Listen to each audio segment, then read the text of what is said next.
I'd like to call this meeting to order, this regular City Council work session of Tuesday, June 21st. Clerk will take the roll.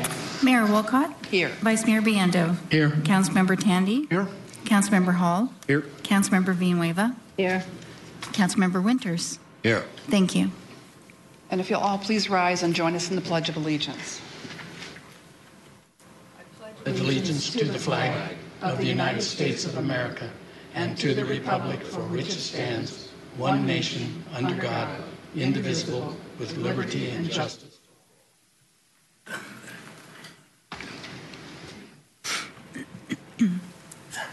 Anyone on the call to the public this evening? No, Mayor. Thank you. Next item.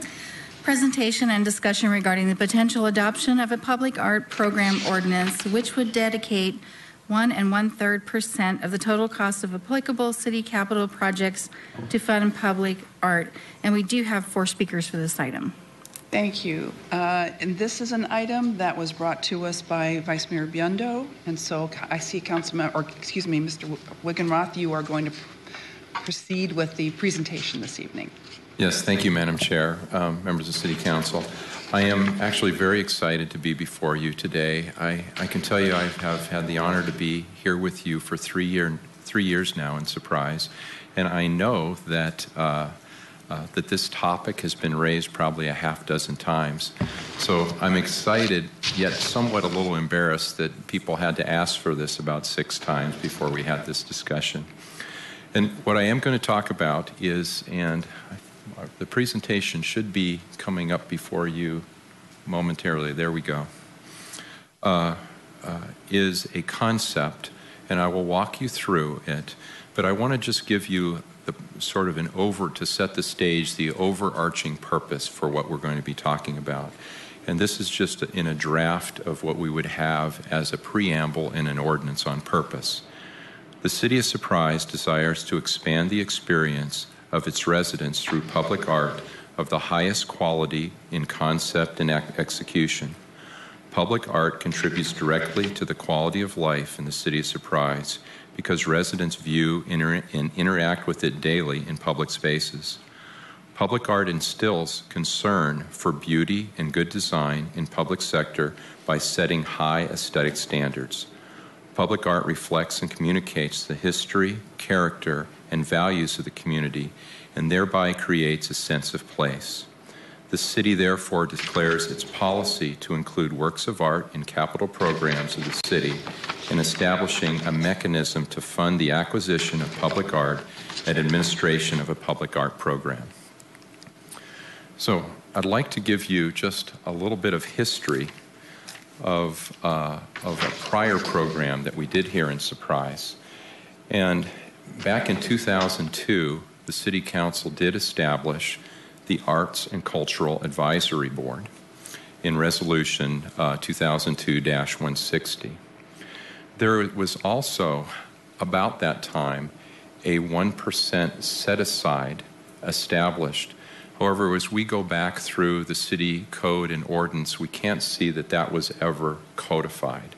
All right? And during the aftermath of the economic downturn, there was a little over $400,000 that was had come together over time in the Percent for the Arts Fund. And in 2009, about $291,000 of that was moved to the general fund through council action. And then in 2011, $100,000 was moved to the general fund through council action, leaving a little over $32,000 in the Percent for Arts fund. And I think that fund might be around that value today.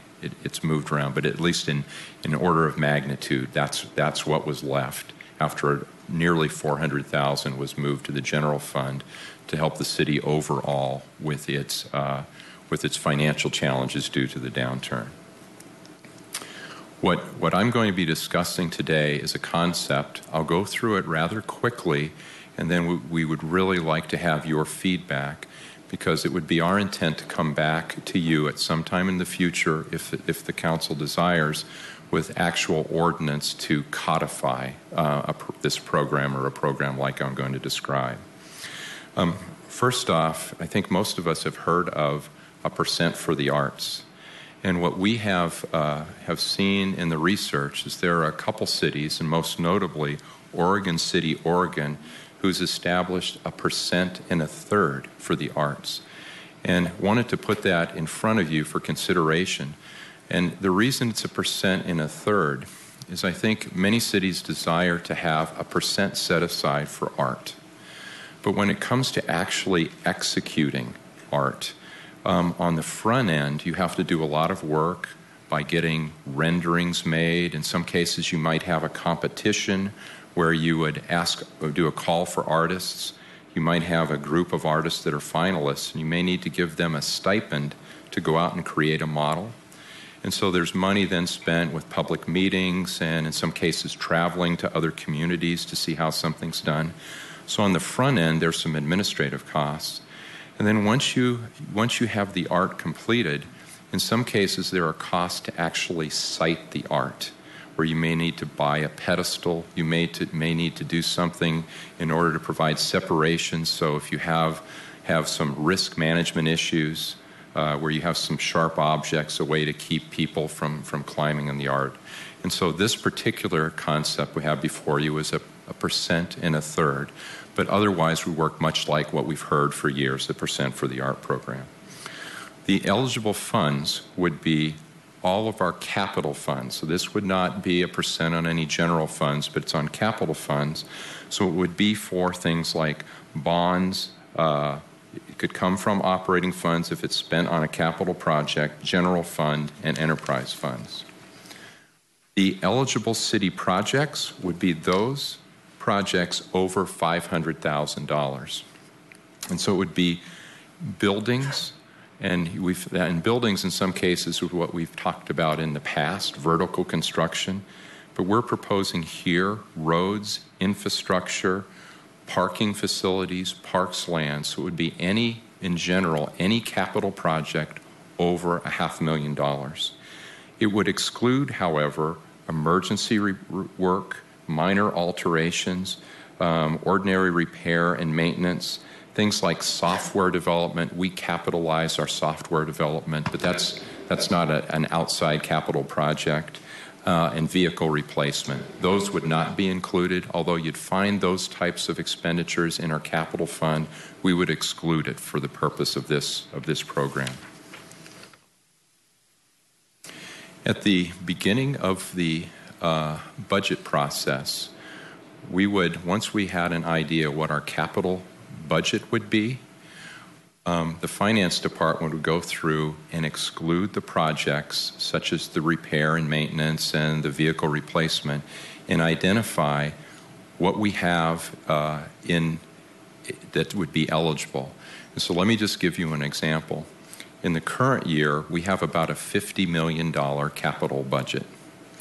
Let's say that we go through that $50 million and we determine that $20 million of it has to do with things that we would exclude.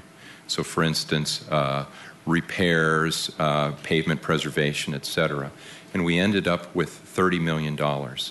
At that point, there would be $30 million times 1.33%, and then that money, and it would be, let's say it's $330,000, would be placed in a separate fund. And then that fund would be used for art projects in the city.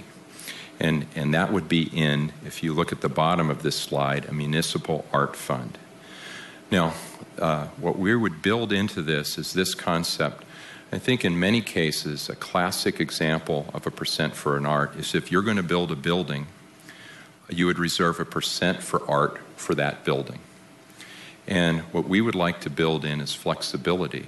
Because in some cases, we may have a building that's in a secure area away from the public or a project that is really not accessible.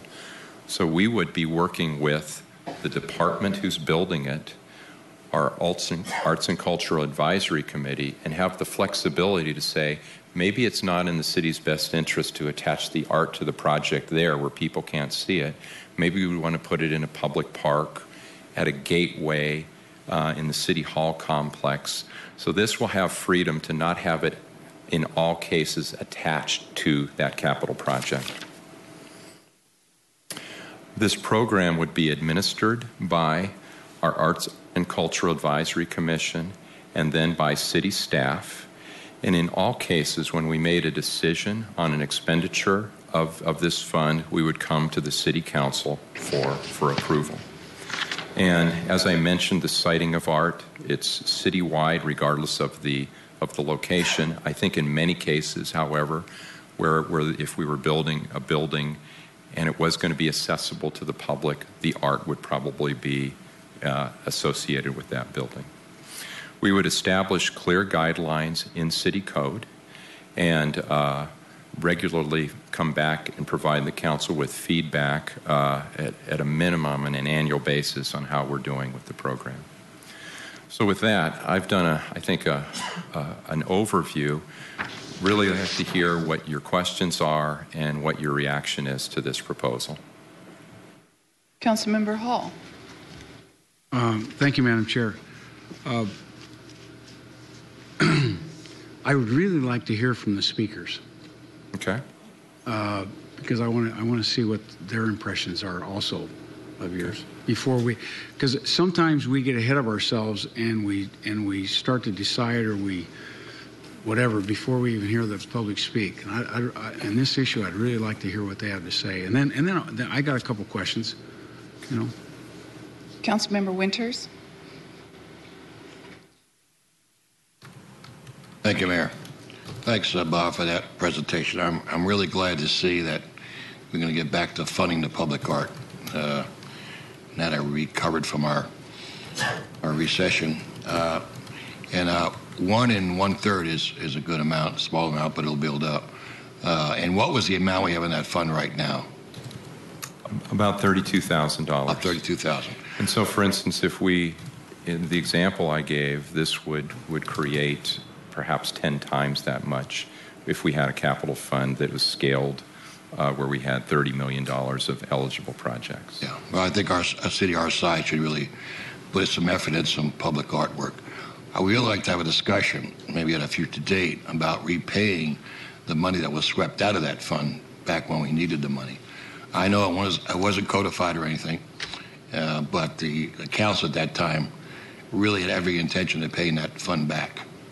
And I know there's not to say we have to pay it back, but it'd be really nice if this council would discuss that in the future and pay it back a little bit at a time. Thank you.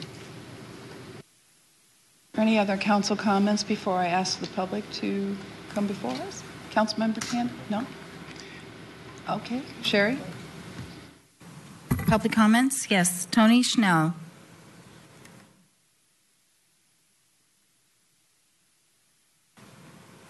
Good evening. Good evening, Mayor. Council. I was kind of hoping to hear what the council thought of this,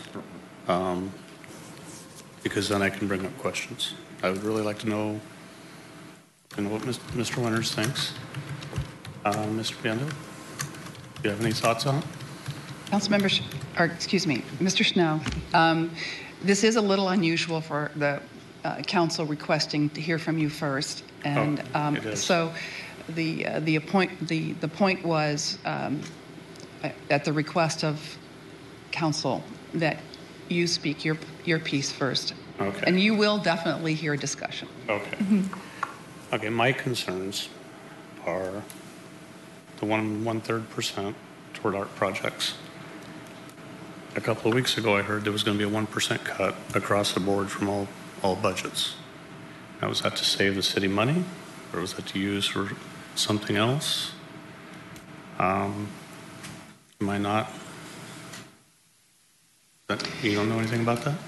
Mr. Schnell, I'm going to help you out here. I know you have questions, and again, this is a little bit unusual to have you first, but because that has the request of the council, I'm going to give you a chance to respond to the things that you hear from council once we get the discussion going. But okay. It sounds like you have questions, and this is not the place for a discussion. We actually have an open forum, so you actually have a chance to speak to us for 4 minutes. Okay. And then, so what we'll do is we'll bring you back after the council. Okay. I'm originally from Anchorage, Alaska. To the chair, Could you please. speak into the microphone? Thank you. It sounds like it's echoing. I'm There sorry. you go. It sounds very loud. I'm originally from Anchorage, Alaska. They adopted this art project. Started out at 1%. What happened was, as they built a new project, that new project got the 1% art. The buildings that were there prior felt slighted. So pretty soon they had to build art projects for those. It began to compound to where it became a 3.5%. Construction got so expensive with this art project, taxes went up. They went up to a point where Anchorage is going through a recession right now due to oil, just like Arizona went through a recession with the housing. With taxation being so high, people are leaving. So it's something you really want to evaluate without discrediting the rest of the municipality or the city of Surprise with its employees and how they're funded. What you have right now is really good. You have an excellent police department, fire department, road department. I'm very impressed. The short side of it is if you're raising taxes to cover projects and shorting your employees, you're shorting your taxpayers and your constituents, and I don't think it's good for the city. So I'll wait and listen, and if I have anything else. All right, thank you. Thank you. Next. Susan DeYoung.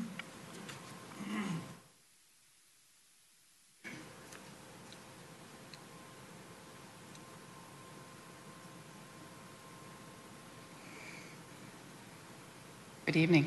Good evening. I think I could probably just If you stand. could pull the microphone back down, Sorry. Is that better? that's much better. I said, I think I could probably just stand here and not say anything, and you would probably know my opinion. But I am so happy, after quite a few years, to have this come back.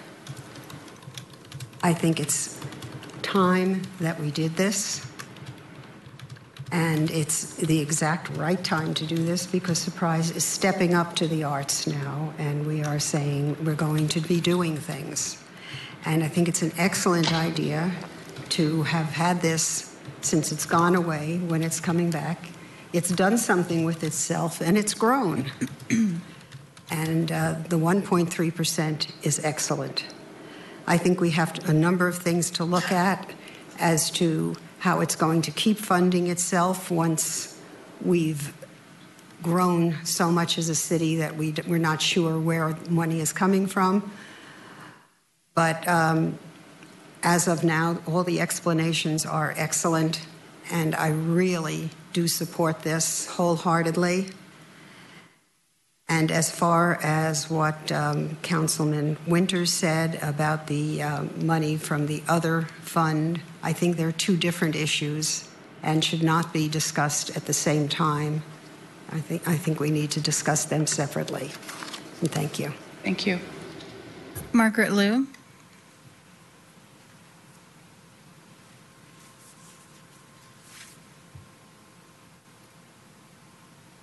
Good evening.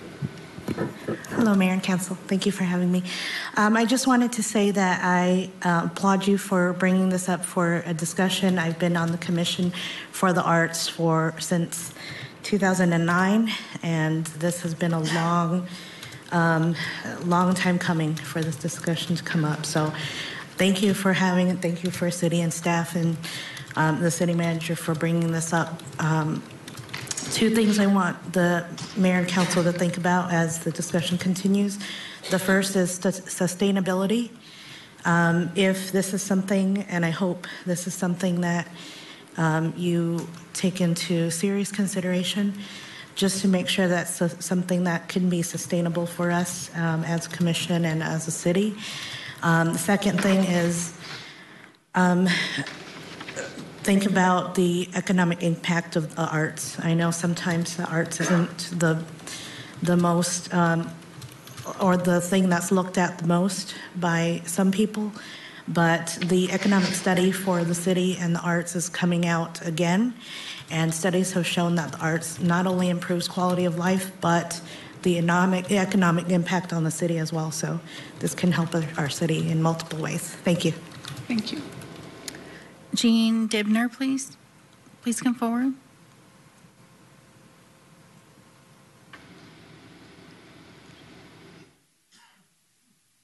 Good evening. I would like to speak to the timing. I think it's an incredible opportunity for us to continue to build, to brand the city of Surprise as a forward-looking, exciting city to live in, and using art, visual art, to do that is a wonderful way to do that. It's a young city. We've got the Gateway projects in progress, and to be able to plan how we could roll out a consistent image of the city through art in the various parts. I think it is an incredible opportunity that we will reap economic benefit by being able to attract people, industry, companies who say, oh my God, did you see like that wonderful little entrepreneurial center? It's begging for a sculpture in the middle of that little grass, resting, relaxing place. So you see little things like that and you say, whoa, this is an exciting town, city. And so I really am very excited about this coming up for discussion again, and just see the opportunity to really move the city ahead.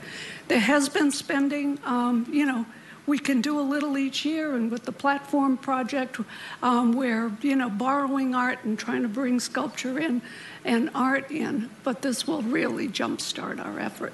So I'm very pleased that it's under discussion. Thank you.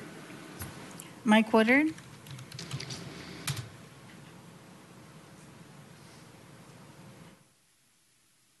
Good evening. Good evening. I haven't been here long, so this is kind of new, this item. But I know before I went on council, 6 years ago, we took, the council took away that percentage for arts. And it was devastating to those people who participate in the arts, and it cut things back on the city. Since that time, many art groups have still come forward and been able to produce things for the city. I'll think particularly of the restrooms down in the park at the original town site that were consistently being graffitied.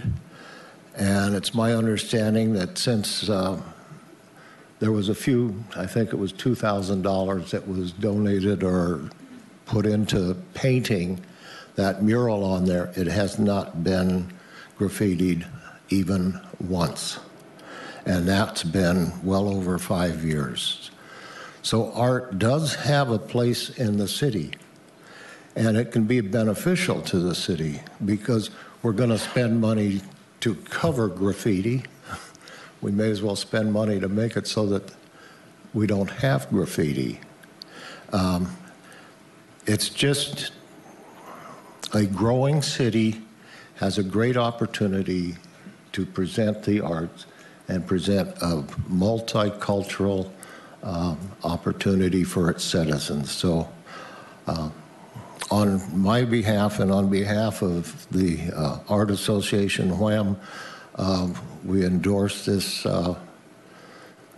proposal and hope that you'll give it great consideration and pass it. Thank you.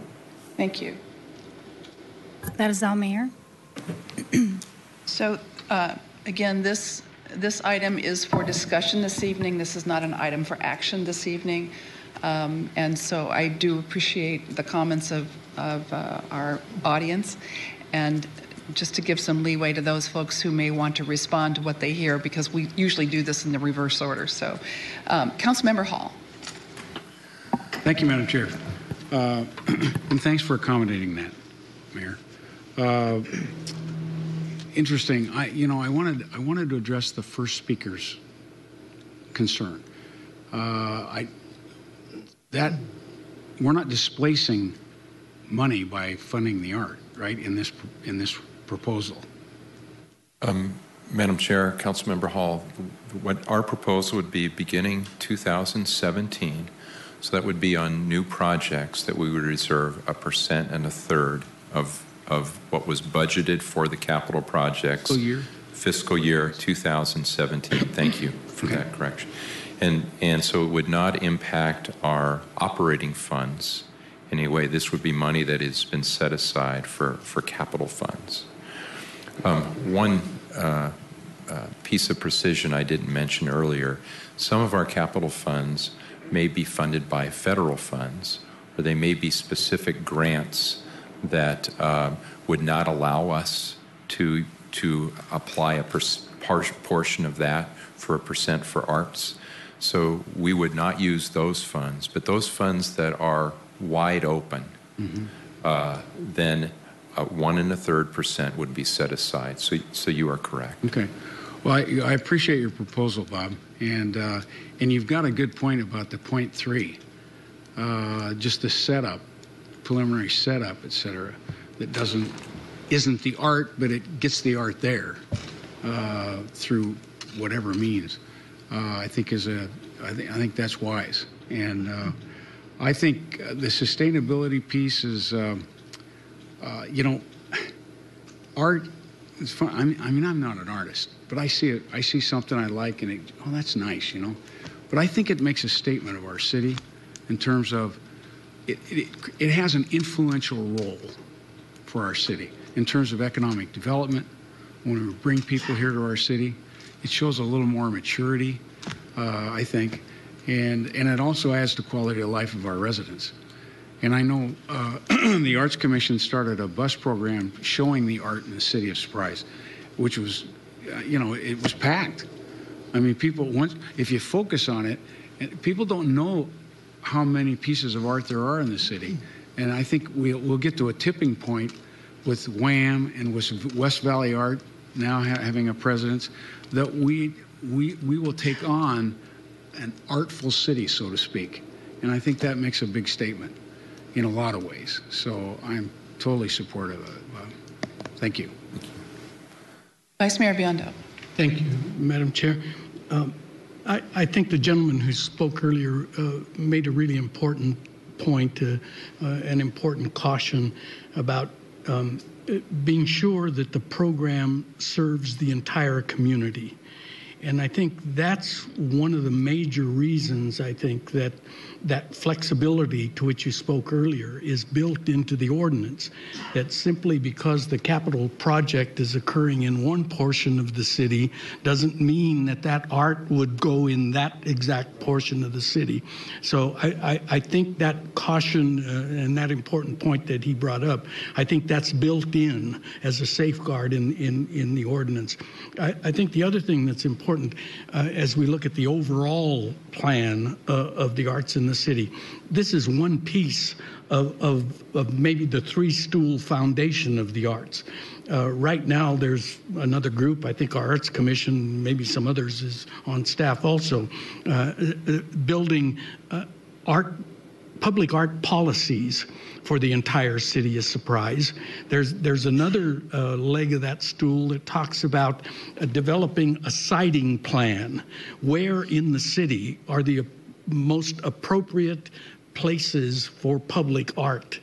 And then with this 1 1/3, it provides a funding source for some of that. So I think if one looks at that overall foundation for the arts as one overall plan for the city, I think it may address some of the concerns that the gentleman had earlier. Thank you. Councilwoman Villanueva. I wanted to, Bob, did I understand that this 1.3, is that going to be an ongoing funding starting in 17? Is this going to be ongoing every year?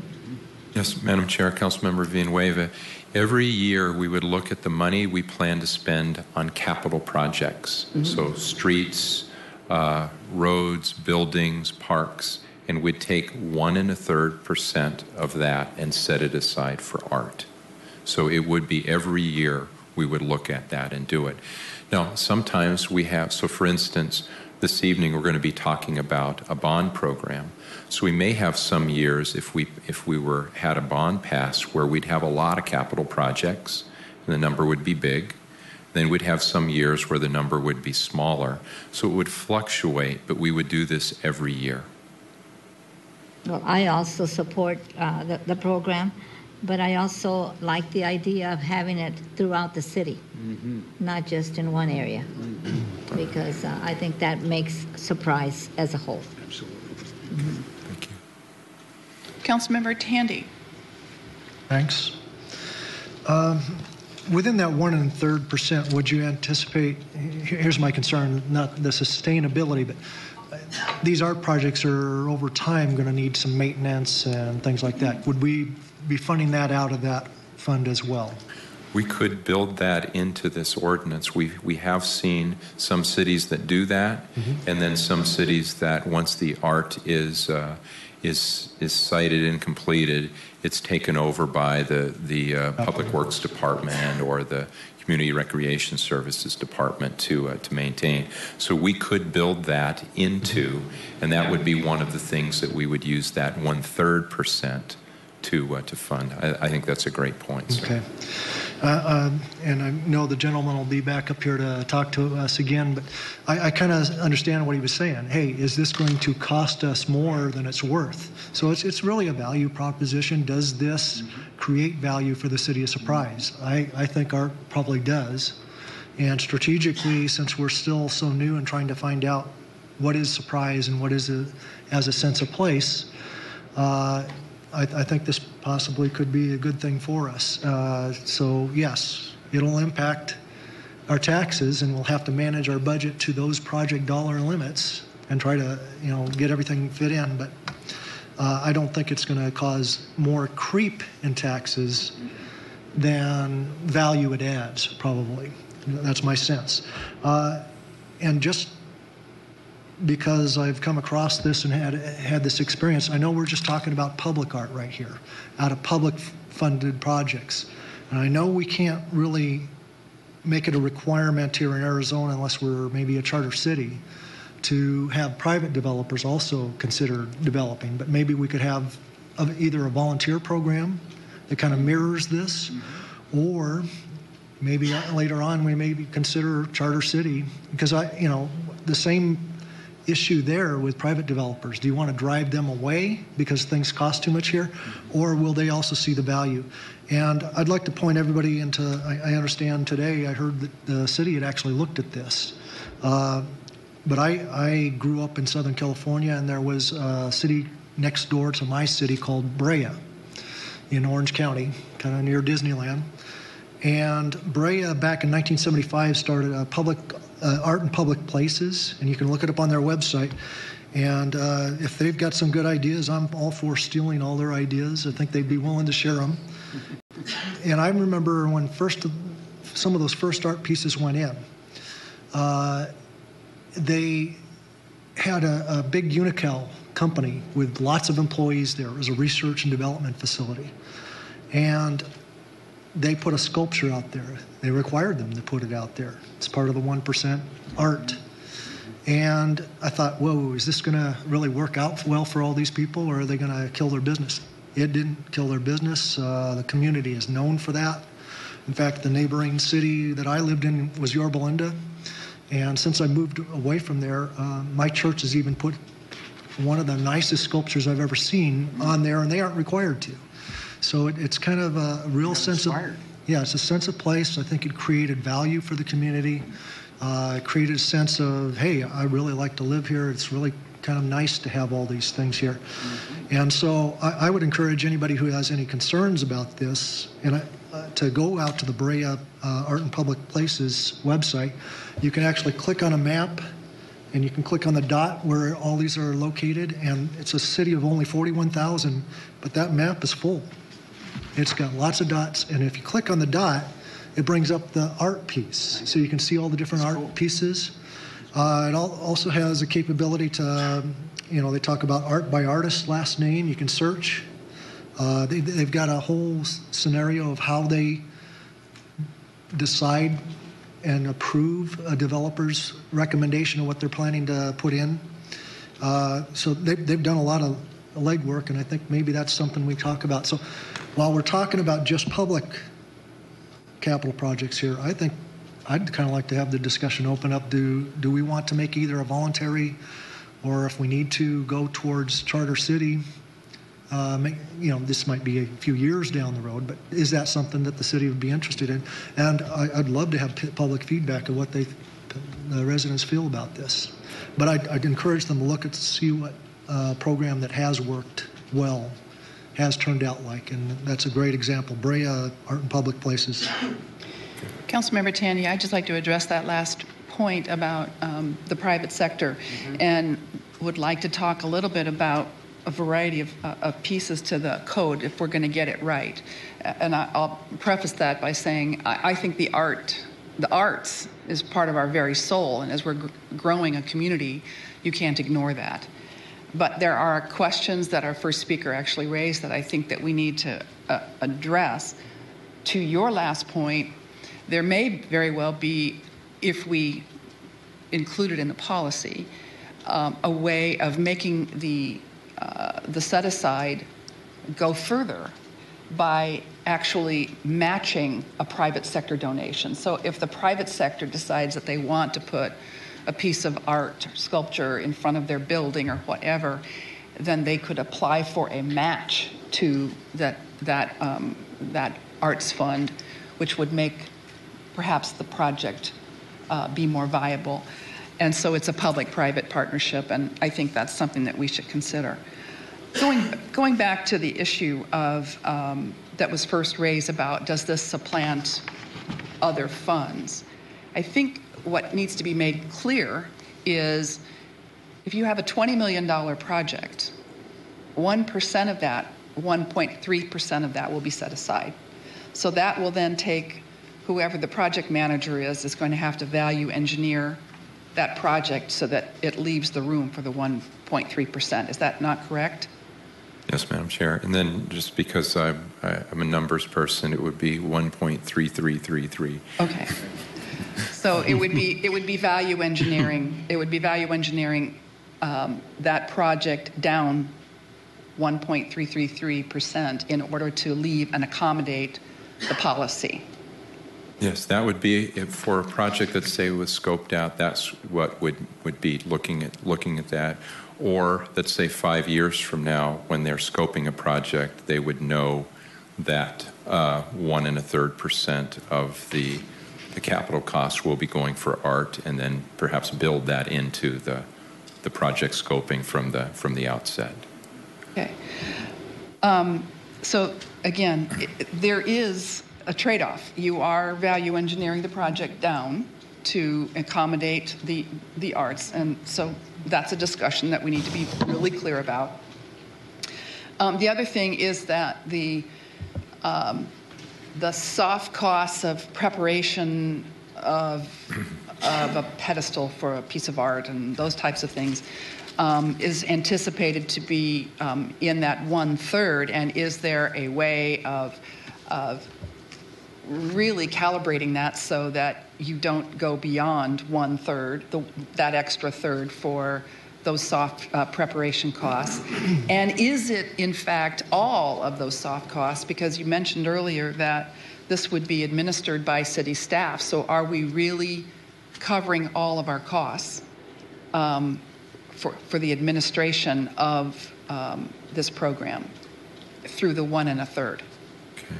So, Madam Chair, I'll see if I can answer on your question about segregating to make sure that we weren't spending over the 1/3 on administration. We could control that in the way we draft the ordinance that we would bring back to you. Mm-hmm.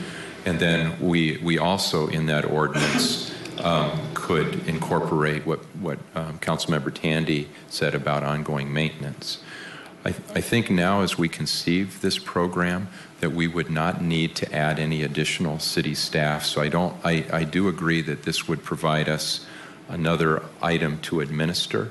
But we have I think right now, a very fantastic relationship with our Arts Commission. It is, and so this would just expand the discussion, and so I think that we're probably adequately staffed that we would be able to administer this program. Okay. Another piece, and one of our speakers actually mentioned the Gateway project, and I'm wondering if, in fact, that would be something that would be could be funded by this particular fund. Is that something that the council would envision would be appropriate to fund the Gateway project? And the reason I'm going there is because it was brought up by one of our speakers, but it also speaks to what is art. Because if in fact what we're trying to fund is just the visual arts, is there another piece here? Is there a piece that's left out? The performance arts, I just want to make sure that it's really clear what the council is trying to fund, what their priority is, and that's clearly identified in the ordinance, and so that would be, I think, important thing to clarify in the language. I think most cities are, certainly when they're starting their program, they're trying to fund visual arts, but I just want to know what the council thinks about the arts. If you expand it beyond visual, it's going to be, it could very well grow well out of control very quickly before we could actually start to generate enough money to actually do something substantial that has meaning. So those are just a couple of questions that I wanted to throw out and see if any council members wanted to weigh in on that. Vice Mayor Biondo. Thank you, Madam Chair. I think to your latter point, I think the underlying assumption has always been it's the visual arts. It excludes the performing arts. It excludes the written arts, for example. It concentrates on the visual arts in the sense of public art, public places, art in public places. So I'm assuming that same thing would be here, but I agree with you that that ought to be made very specific and perhaps written into the ordinance that it truly does relate only to the visual arts and not the broad span of the arts. The other thing that comes to mind is the developers. There's nothing that precludes at this point the city engaging in conversation with developers. And certainly there might be some possibilities for matching funds, as you suggest, with developers. Again, I don't know that that this ordinance would necessarily preclude that either, as our Arts Commission would be at least heading this whole process. There'd be no reason why that conversation couldn't take place with staff and with our Arts Commission. I also don't want to forget to thank our city attorney for his insight and helping guide us through this process, because as you can tell by the questions by council as well as by people in the audience, it gets to be a pretty complicated process, and what at least I assumed would be just pretty easy at one point may have some complexities that I didn't understand. So I wanted to thank our city attorney for his insight and helping guide us through this. Councilmember Tandy. Thanks. I wanted to just make a couple other points. I view this as kind of a policy decision. Does the council want to include this as an important part of our city? We've done that in the past in many ways. I believe we're all wanting quality development here, so we have certain requirements, and we telegraph that to the staff. And hey, you know, we could have all buildings have just 4 sides and a flat roof, and everything be really plain in the city. Some cities are like that if they have no guidelines and rules. So architectural is one thing we kind of push, make it look nice. We've had regulatory things like ADA makes us have certain requirements in a project. And I'm looking at this from kind of like when you're budgeting a project. All these things have to go in to make a quality project. And then safety requirements, code requirements are a lot of times safety requirements. Why do we go out and inspect new buildings as they're coming up? It's so the public can be safe. So same thing, quality of life, I think can be an important question. Is that something that we, as a policy, want to make also part of the project so it'll come together as an even better project than it otherwise would be? So I'm just trying to lay some context out while people think, and at least I can kind of see it in that picture. Thanks. Councilwoman Villanueva. Yes, I wanted to ask, I remember quite a while back that we were talking about the gateways. At that time, this 1.3 was not brought up yet. So how were those gateways going to be paid at that time? Because it seems like the gateways are really nice and it is going to take a lot of money. Madam Chair, Councilmember Villanueva, we have done a significant amount of work, and we're going to be coming back to you pretty soon with some renderings of major and sort of second-tier gateways. And without this funding, we had planned to try to work those into our capital improvement budget as time goes on. I believe that if we do this, that it is not necessarily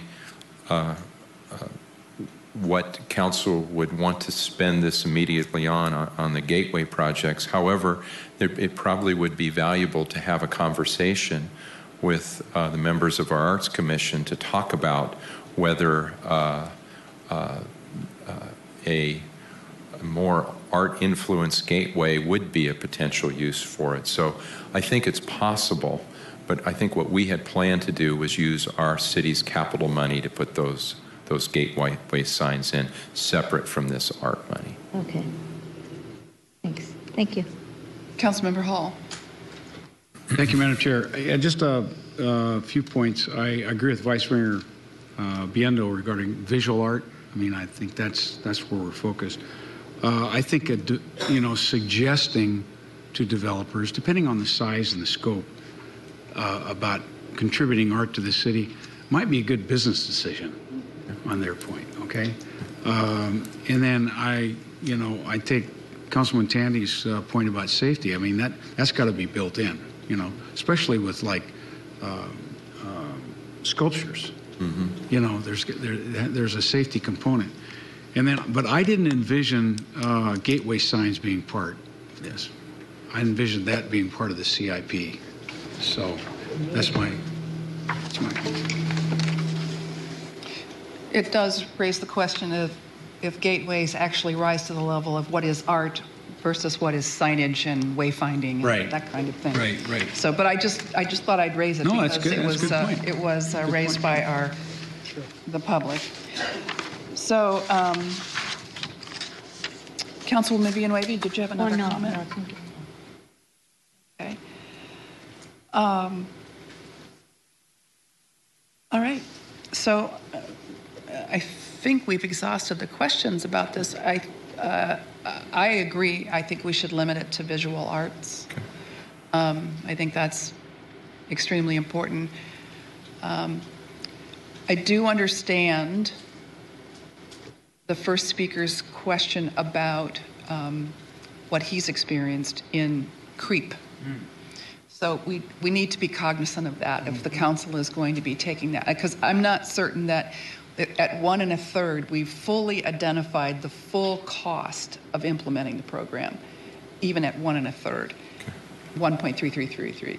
Thank you. But we need to, but we do need to always be aware of that as we move forward into following years. And certainly we don't want, for the purposes of sustainability, we don't want a repeat of what happened before, which is to have it swept out of the funds simply because we had a problem that could. It made it easy pickings, and it wasn't in the code. Right. I had one more comment on that, Mayor, if I could. I think even if we didn't do it right away, if we did it over time, that I think replenishing what was swept, that makes sense, that we replenish that to the art, if we can work it out. I really like that. Okay. So, Madam Chair, if I may, I think what I'm hearing is that in general, we would come back to you perhaps in August with a draft ordinance and a draft program for discussion and possible action. Okay. And that seems to be the general consensus. Okay. But I do want to accommodate the speakers because they did come forward first rather than second. So at this time, anybody that wishes to come forward to speak on this item, if you would, just go ahead. Come on. And if you would identify yourself for the record as well. My name's Tony Schnell. I live in Desert Oasis out here, the long lost. We know where it is. You know where it is. Okay. When they're talking about art and visual, I'm going to step off the record a little bit to the bond coming up for the new fire station. If you want to see visual and impact it has, they can't sell houses out there because we got 5 buildings, 5 different colors. That's our new fire station. But anyway, to get back on the topic, what I was saying earlier of the 1 1/3, 0.33, the growth of that by having, just like was brought up to you, well, what about this? What about the older stuff? What about bringing back? That 1 1/3 is for new construction based into the price of the building for that building's art. Now, what I see as a taxpayer is I pay the same taxes they do over in Waddell. They've got a rec center, swimming pools, tennis courts. You've seen my fire station. I totally disagree with Mr. Biondo of a new building and the money for the art can go wherever he may please for it to go. I disagree with that. But to go back to older buildings or to go retro, you're going to be at 3.5%, 4% like that. And what baffles me is 2 weeks ago, you were scrambling to fund public safety and willing to strip other budgets to pay for public safety. Where all of a sudden does this money come in that we can start funding art and signs to beautify when we can't support our public safety right now?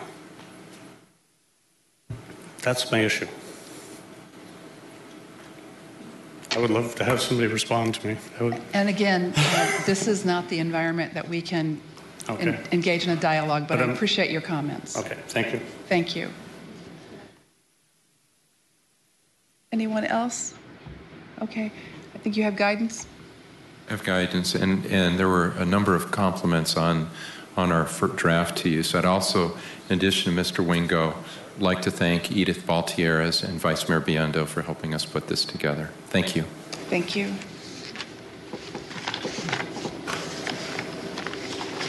Next item.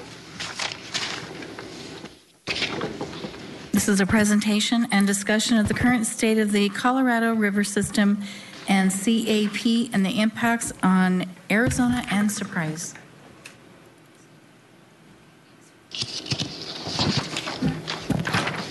Good evening, Madam Chair, members of council. Good evening. It's been about a year since we talked about this. There have been some meetings at the state level as well as with CAP to address the what may be the new norm. Maybe it may not be a drought, just may be the new norm with respect to water or the shortages that could potentially be seeing. So I want to give you an update as to where things stand and how they could affect Surprise. So I'll do a little bit of a recap of last year. If you recall, Frank Fairbanks came to talk to us about the state of Colorado and the potential shortages last year. I'll do a little bit of a recap there and then take it to what's currently going on this year. Our current projections, I'll talk about those, what Arizona's plans are to address. There are some new plans in place, but to address what we're seeing, what we're projecting. the impacts to Surprise, as well as what we can do to hedge or at least participate in curbing some of the potential impacts that could be coming our way. So if you recall, last year, almost a year to the day here, Frank Fairbanks, the then Secretary of CAP, now the Vice President of CAP, addressed us and gave a little bit of overview of the CAP system. It's 336 miles. It goes from Havasu to Tucson. It has a huge amount of infrastructure in place.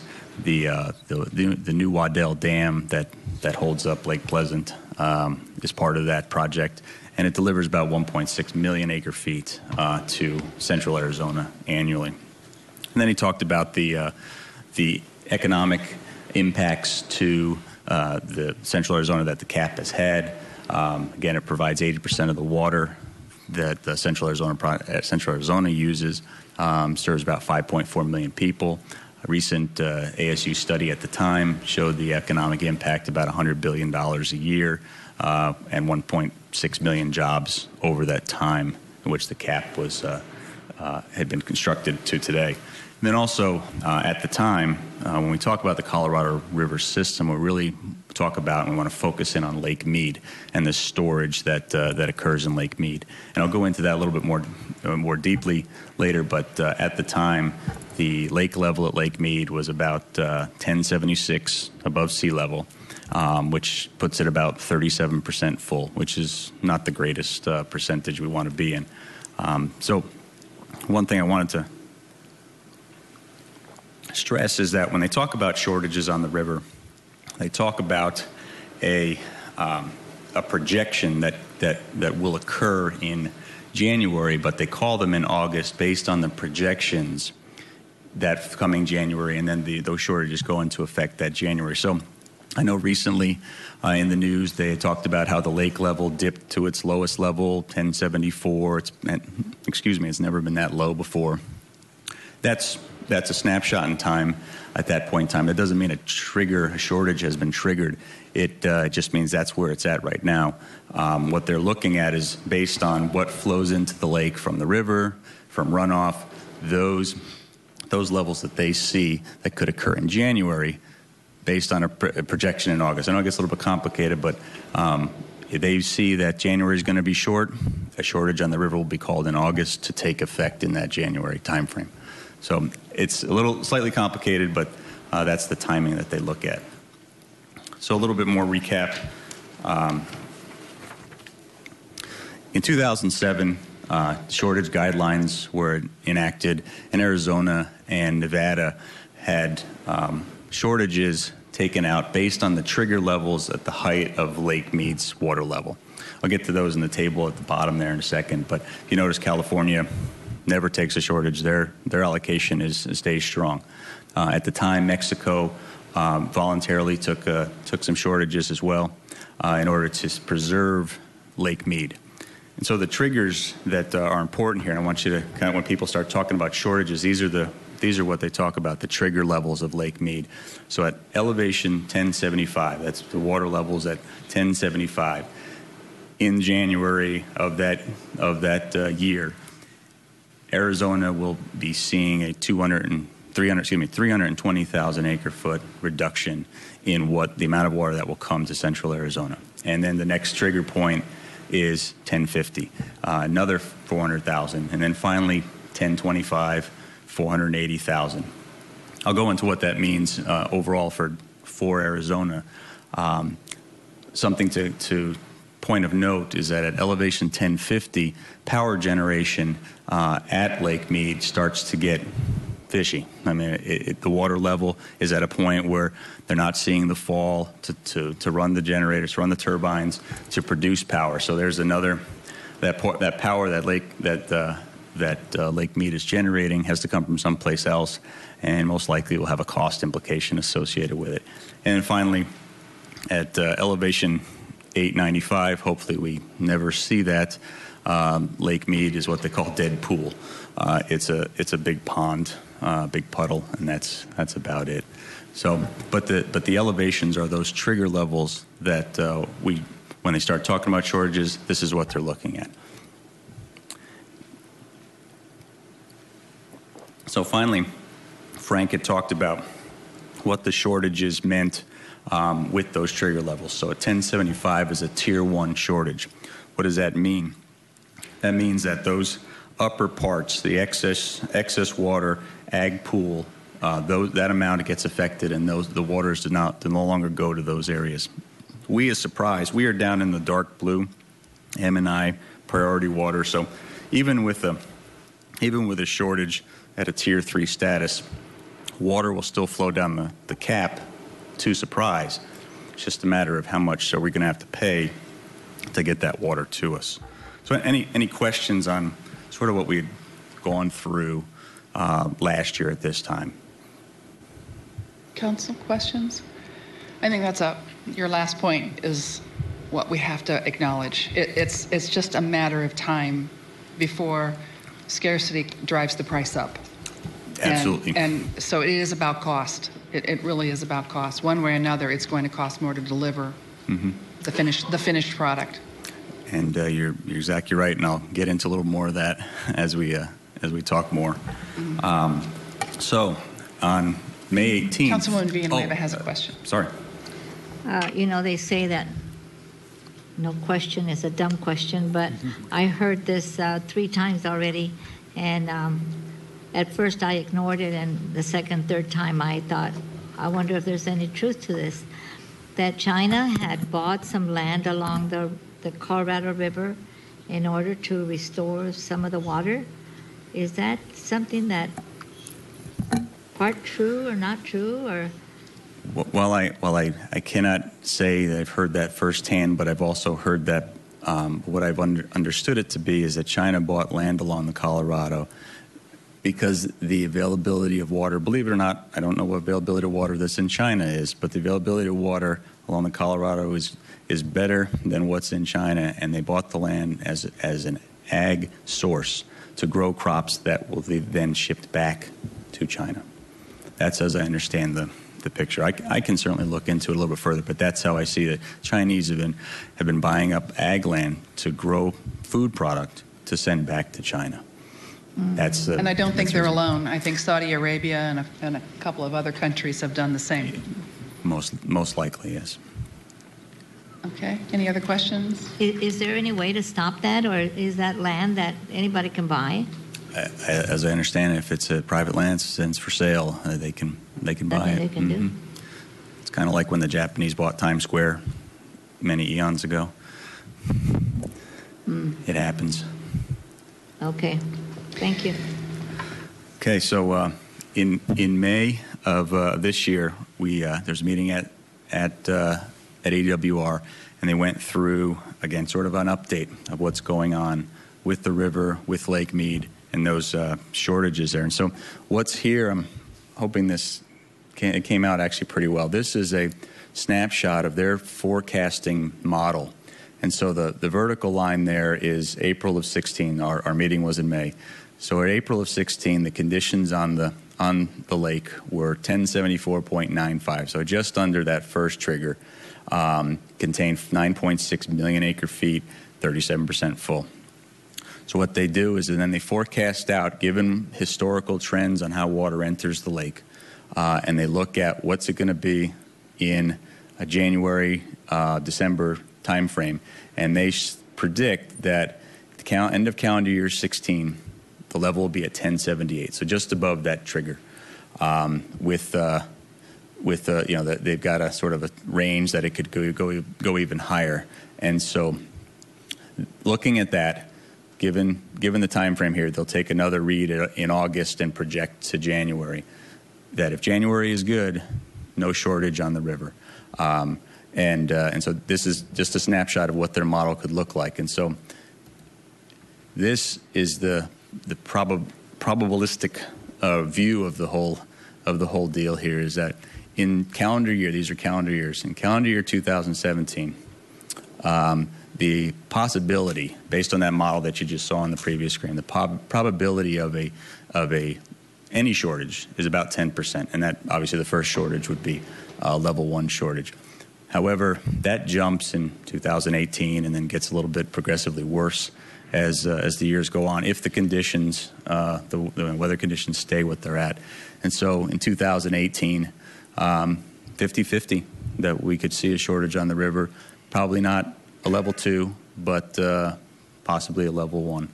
And then same thing with 19, whereas the probability of a level 2, meaning that greater reduction, is getting larger.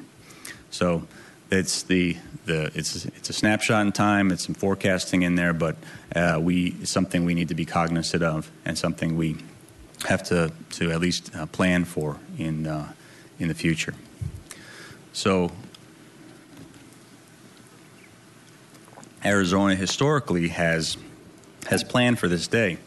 The creation of the Water Banking Authority, the statewide drought plan in 2004, when Governor Napolitano was in office, as well as our own drought response plans that are in place.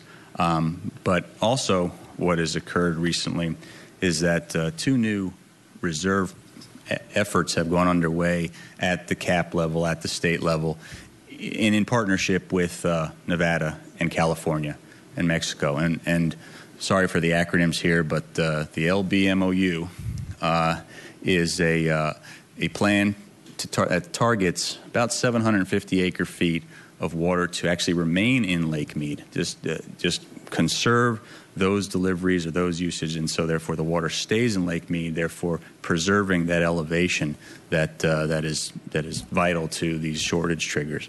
And that one, CAP as its entity is about 345,000 of that 750,000 acre feet is its responsibility to be completed by 2017. As you'll see, they're actually ahead of schedule, which is a good thing. And then the second one is a pilot system conservation program. It's a grant-funded program from the federal government to conserve another 75,000 acre feet, both in Meade and in Powell. And so here's kind of the breakdown of it. So if you look at the LBMOU, it's a 14 to 17 project. CAP was 345. This is metropolitan water in California, not Maricopa water. This BOR and Southern Nevada Water Authority. There's the responsible breakdowns. CAP is ahead of schedule, and so that's a positive sign. And then the PSCP is a 2-phase project funded by the feds with money coming from each of the authorities there. The BOR and Southern Nevada have concerned about 44,000 acre feet the end of 2016. The point here is that every time we conserve water in Mead, this amount of water is about 5 feet in Lake Mead. And so by conserving water, not drawing it down, we're conserving that water in Lake Mead.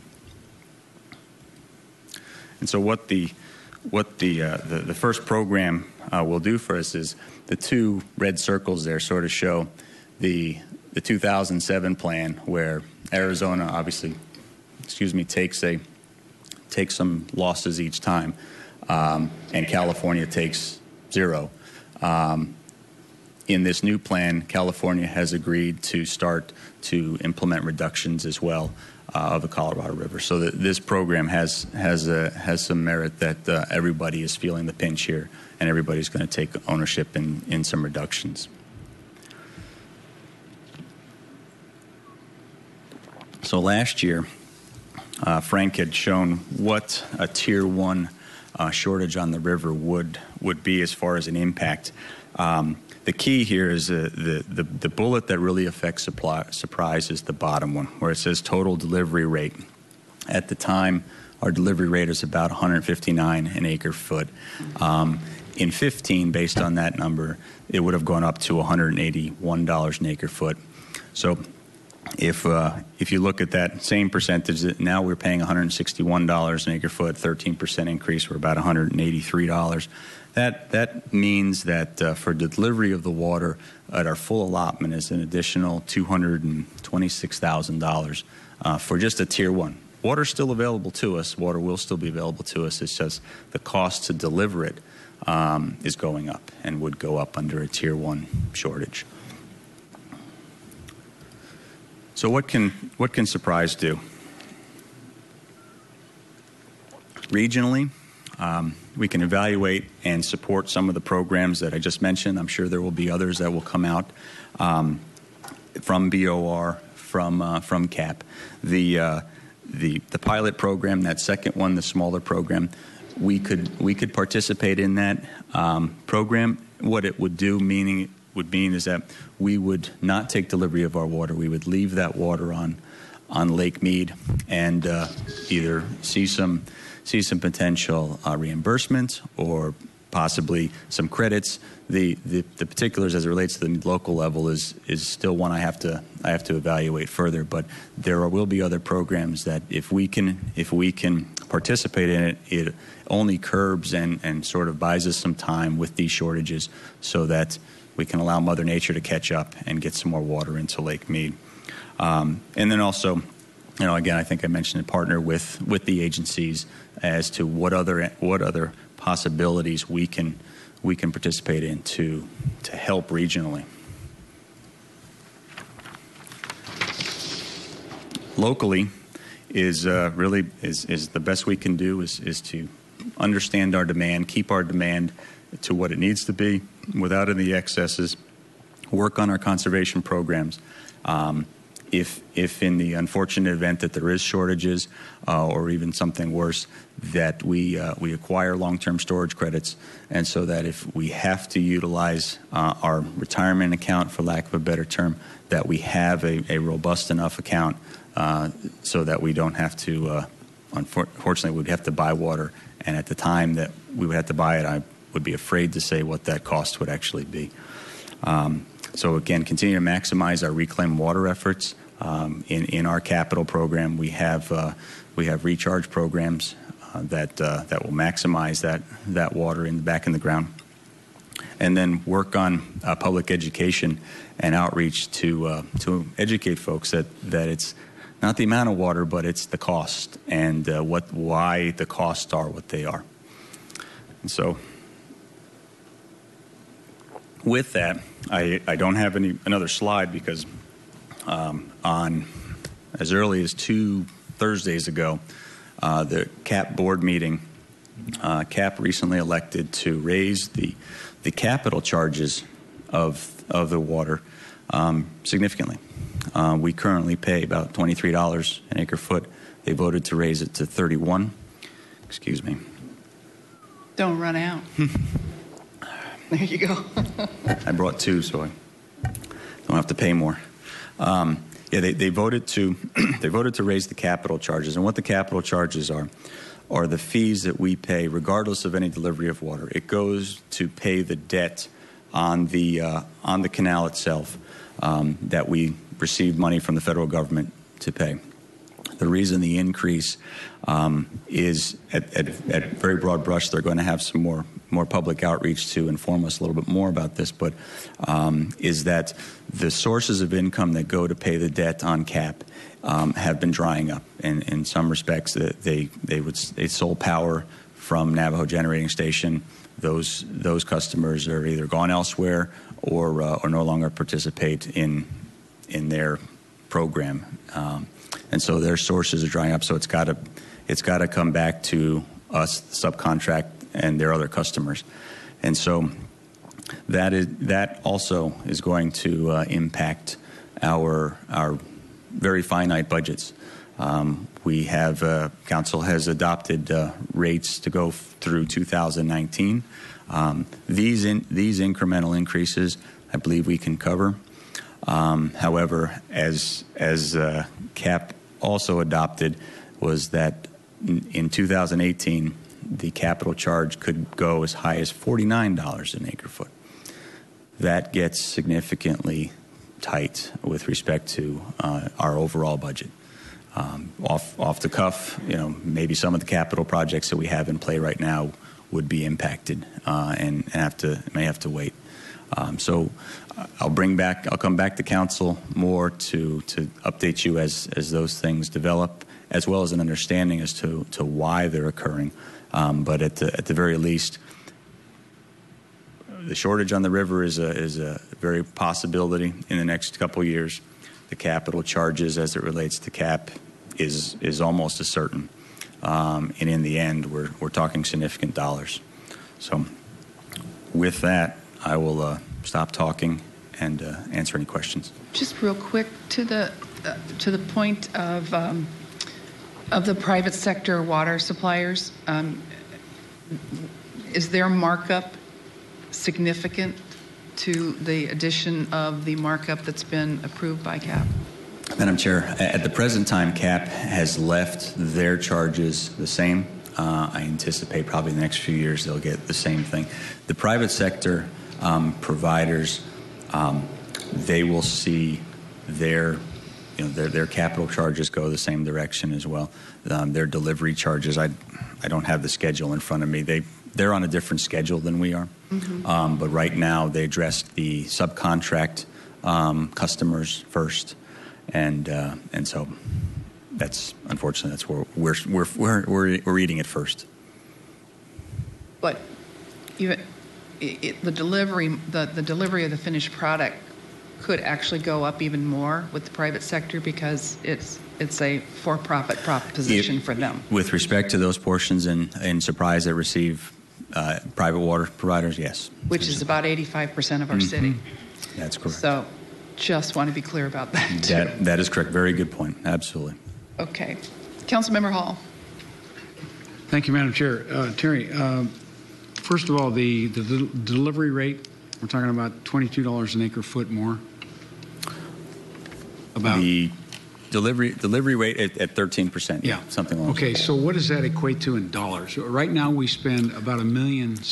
Right now we spend 1.65 for delivery. 1.65. So what would it go to? It'll be up to 1.876 and change. It's about $200,000 more for the delivery. For the delivery. Okay, that's correct. Then what's and that would be, we can absorb that in the current rates? No. Oh, okay. No. The shortage portion of it would be a stretch. The capital portion, the schedule that CAP puts out, they up until this year, they forecast out. They show the numbers and how they increase year over year. These recent ones are the capital charges, that is, are significant increases. But they're smaller dollar amount. They're 20-something to 30-something an acre foot. When you go from hundreds of dollars an acre foot to even higher hundreds of dollars an acre foot, we have to look at it to be exactly sure if a shortage occurs and we're in a high capital charge time frame. It may be something where we would be running very lean with respect to our operations. In order to be able to deliver that water. Conservation and education. That is a challenge everywhere, but we have got to get better about it. I don't know how. I'm not smart enough to figure that out, but maybe we start in the schools, and the kids can influence their parents. I don't know, but we just got to get better about education and conservation, in my opinion. Yeah. I know that's part of your priorities. Yeah, we go to the schools now. We probably would have to let's double up on that in order to get the message out. This is where really conservation it comes down to.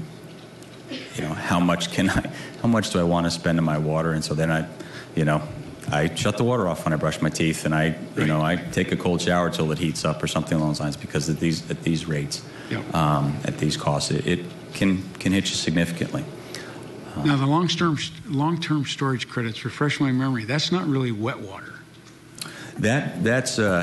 It's credits, paper water that represents wet water that went in the ground someplace. Someplace. That's correct. Right.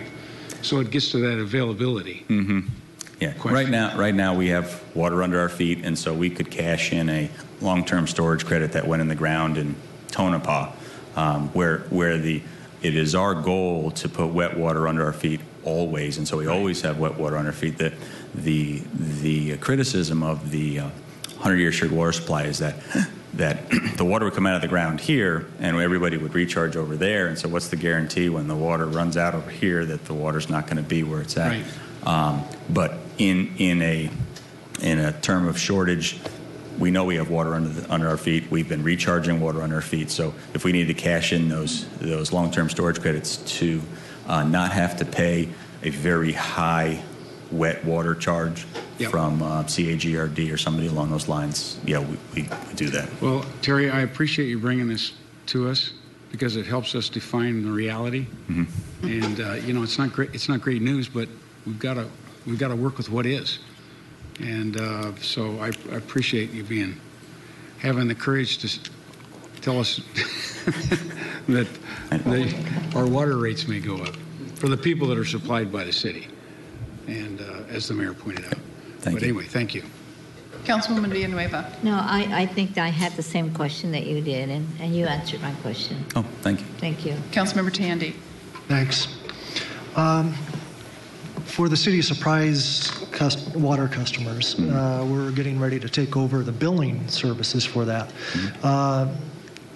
Would it make sense if we think that the CAP's going to have their continually increasing the capital charges or anything else they charge us, would it make sense to break that out and maybe consider being transparent with our users that if your increase goes up, it's not necessarily the City of Surprise driving that portion up. We can show that, it was this, and there's a direct link for the charges coming in. Mm-hmm. I realize it's only a couple $100,000 increase, but if it gets beyond that, does it make sense, or is that something we can consider down the road?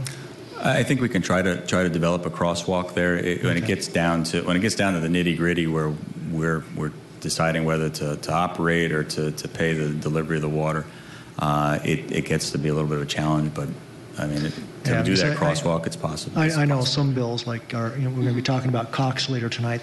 Their bills all split out about all kinds of different fees and things. I don't know if that was going to cause us to have to go in that direction, but it might keep an open mind. Mm-hmm. The other thing is you mentioned that the customers are going away or whatever from the Navajo generating station. I think I heard that they had to close down because of federal policy, some of their generating.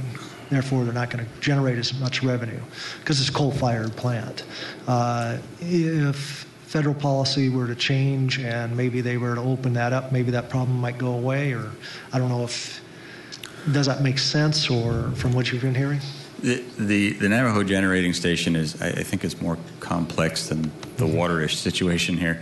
But the Navajo generating station is a 3-stage coal-fired plant, and one of the original partners of that plant backed out, and so they went down the 2 stages. But you're exactly right. The EPA has come in and said that it is too much of a pollutant, and so by dumb luck, they could meet those regulations by just shutting down the one stage. However, it's probably not where it's going to stop. It's probably going to continue to say they've got to start to look at cleaner ways to generate that energy.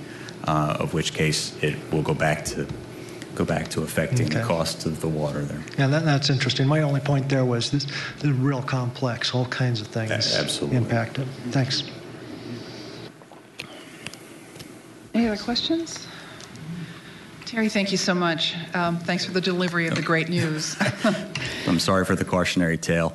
One thing I would want to add, though, if we want to, we are fortunate enough that our demand is less than what our cap allocation is, and so for a period of time, if we order less water, enough to meet our demand, that could help curb that as well. But if you recall, a recent policy was we need to order our full allocation and continue to put that in the ground for future. So just wanted to add need to hedge our bets. Absolutely, yeah. We got to play the balance game. Absolutely. Thanks so much for all this great presentation. All right. I have no further items on the agenda. There is no executive session and workshop. I'll entertain a motion. So moved. Second. So move to what? So moved to adjourn. All those in favor to adjourn this meeting, please signify by saying aye. Aye. This meeting is adjourned.